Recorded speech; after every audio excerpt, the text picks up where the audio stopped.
So I mentioned class before last of this series that there were certain bowls that I put in various houses and burn stuff in order to do particular magical rituals involving home claiming, home warding, and I was asked if I might share those recipes. So there's one particularly really complex one that involves a bowl in each corner and one in the center, and the one in the center changes out ingredients several times.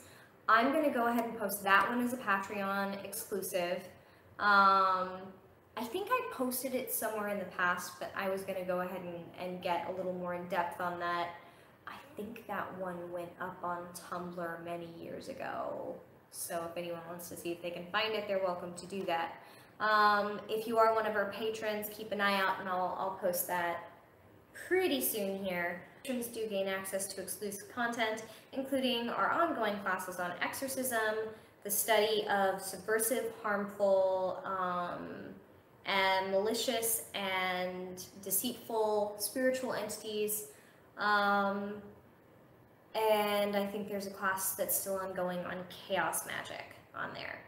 And keep an eye out this week because there will be new exclusives posted, some of which I've already recorded. Anyway, moving right along. Throwdown bowls. So there are various things that I burn in houses, either to provoke a spiritual response or to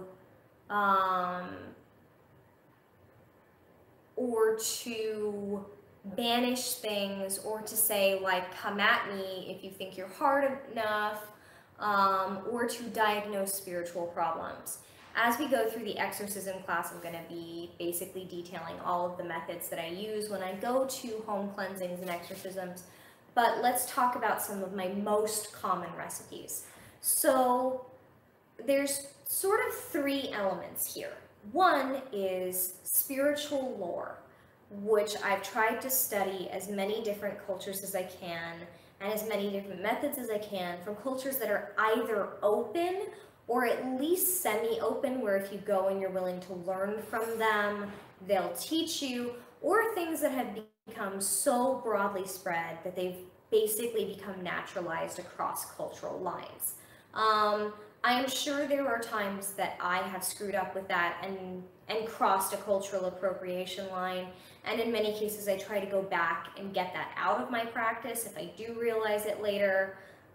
It's complicated in that Appalachian folk magic, Appalachian mountain magic, Appalachian conjure, cunning work, clever work, whatever you want to call it, that is taught here in North Carolina is already this incredibly homogenized, multicultural, multinational thing. It is such a crucible, it's such a melting pot of ideas here, that sometimes tracing down the origin of something is very difficult. I'm not saying it's not worth the effort, I'm just saying that it is a very blended practice.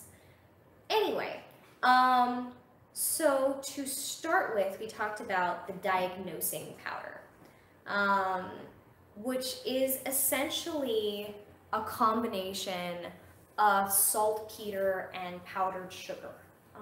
And sometimes we add other things to it, but that's essentially it, is salt powder, saltpeter, powdered sugar, equal measures, and then combined with basically moonshine, because that's what I carry in my kit, is our high-proof alcohol. home-brewed, high-proof alcohol.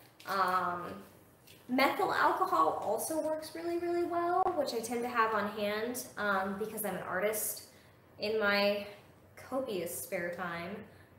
So one of the things that we are known to use is combination in equal measure, which is sometimes referred to as Vesta powder. And we have found that when you burn it in houses where there is a lot going on, it tends to burn very greasy and black and foul, and sometimes burns like white and sweet. And we add various herbs to this depending upon what else is going on that we've been informed of ahead of time. Cedar, rosemary, lavender, etc.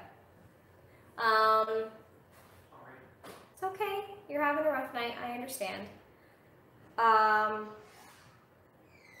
Then there's the spiritually provoking methods, which tend to be a combination of noxious things that spirits have been said to respond to as if they are provoked by them. So this can be anything from asafoetida to sulfur, which is also called brimstone, to boric acid, which is also called sasolite or balefire, to iron shavings. Sometimes we do our like all-in-one mix, and we combine fumitory, sasolite, sulfur, iron shavings, wild rose, just basically all the things that spirits have been said to be provoked by, and we make a bowl of this and we burn it and sort of wait to see what responds and how it responds, while also commanding and compelling. But this is still not the throwdown bowl. That's the we provoke you to reveal your presence bowl, which we do try to avoid. We ask nicely first. If it does come down to the I'm game if you're game, let's go toe to toe, I tend to bring the cornerstones of my practice. So I bring something that represents my power as my home and my path and the way that I walk, which tends to be iron shavings from my cauldron, from my kettle, from my something, you know, my bowling that I take into nature, my the iron railroad spike that I use to pin down spirits, you know, a little bit of iron. Blood, so tends to be from things I've sacrificed or things that I've cooked from or things that I've used. You can preserve this but with a variety of methods we've discussed in other classes. Bone, again, from things I've sacrificed, things I've woven into other spells, things that I have hanging in shambles, things that I have hanging in protective wards. Earth that means something to me, you know, from crossroads, from a holy space. Water, so again, the appropriate waters. So waters from a storm, waters from a river, hail water is a great one for this, and fire. I have been known to use moonshine in this in place of both fire and water. That's just me though. And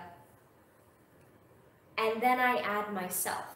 So I take my home and then I add my home.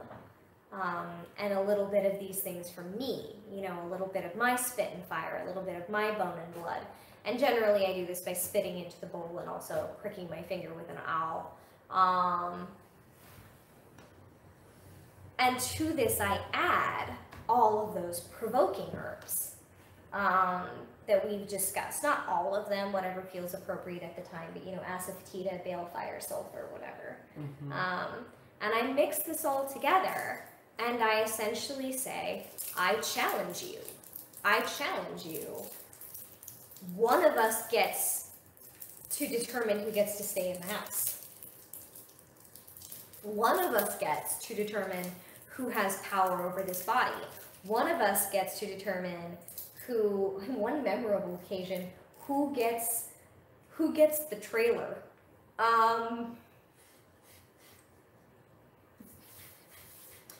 It's an interesting night. And that's the come at me if you're hard enough. I just eat things. Yeah. And it's essentially a combination of the provoking herbs and a bunch of things that represent the cornerstones, the foundations of my magical practice and all the lessons I've learned, all of my teachers, all of my ancestors, basically everyone who has stood behind me in one fashion or another, getting me to where I am, and me. Just my sheer cussed stubbornness. Come at me if you're hard enough, Have I ever regretted using that? Yes. There have been times where it was like, okay then, and I'm like, okay, that's bigger than I was expecting. We're in for an interesting night. I'm remembering one in particular, and I'm wondering if it's the reason why you're laughing. Fun times, y'all. Okay. What? Have you ever lost a spiritual throwdown? Yes. Yes, I have. I have had to retreat. I've had to say I picked a fight that I was not ready for. This is probably going to sound like something out of badly written fiction, but it's the truth. The fight I lost the hardest was when I traveled into myself as if I was a world entire unto myself, and I said that I wanted to face what I could be if I let the pain and the fear and the trauma and everything steer, so that I could get its hands off the wheel, because it occasionally puts its hands on the wheel whether I give consent or not. And I said, I want to throw down against you, and I'm going to beat you. I'm the everyday me. I'm going to defeat this thing that takes the wheel sometimes. I lost. That did not go well. And I keep losing. This is not the first time. It is not the only time. It is not. I keep losing this battle. I keep trying to beat it back. I keep trying to make it so that it never gets its hands on the wheel. And I have not succeeded. I have managed to get it to the point where it doesn't take it as often. That's about it. And sometimes I wonder if it's worth how much it screws me up to pick that fight. On a less serious note, I have also tried to see just how much I can face at once, not fight, just face, just look at, just comprehend. And that one I have lost a lot more often than a fight. Where I say, this is this unknowable thing. Challenge accepted. Let's go know the unknowable. I do that one a lot. Yeah, me It has too. negative repercussions every time. Yeah, me too.